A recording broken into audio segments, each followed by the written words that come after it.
खबरें आ रही हैं कि सरफराज को आप लोगों ने डिसरिस्पेक्ट कर दिया और शेन वॉटसन ने आते ही कप्तानी से हटा दिया।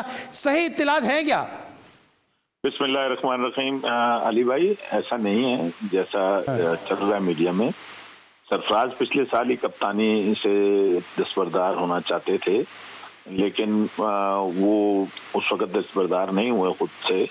तो इस दफा उन्होंने नदीम साहब जो हैं हमारे ऑनर, वो बैठे, मैं बैठा, सब लोगों ने बैठ के तो हमने ये डिसाइड किया था कि सरफराज आप कप्तानी करें, लेकिन वो उन्होंने कहा कि जी मैं कप्तानी नहीं करूंगा, आप किसी और को मौका दें।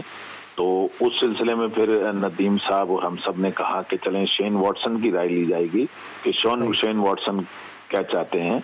तो शेन वॉटसन से जब राय ली गई तो वो उनकी भी ख्वाहिश थी कि सरफराज ही कप्तान हो, लेकिन सरफराज ने कहा कि जी दूसरे को मौका मिलना चाहिए और उन्होंने कहा कि रायली रोसो को कप्तान बनाया जाए।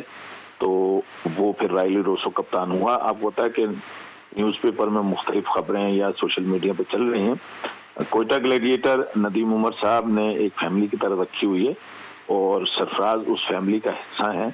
ऐसी कोई बात नहीं कि उनको हटाया गया या उनको वॉटसन ने हटाया, ऐसी कोई बात नहीं है।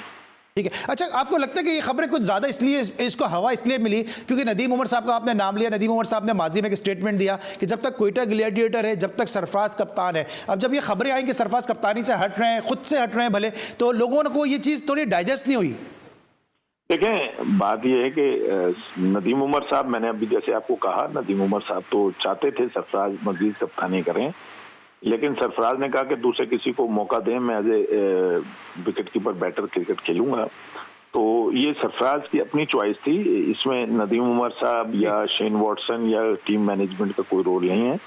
और आपको पता है कि एक ना एक दिन बंदा खुद भी हट जाता है या वो दिल भर जाता है, तो वो चाहता है कि थोड़ा मैं आज़ाद रह के क्रिकेट खेलूं।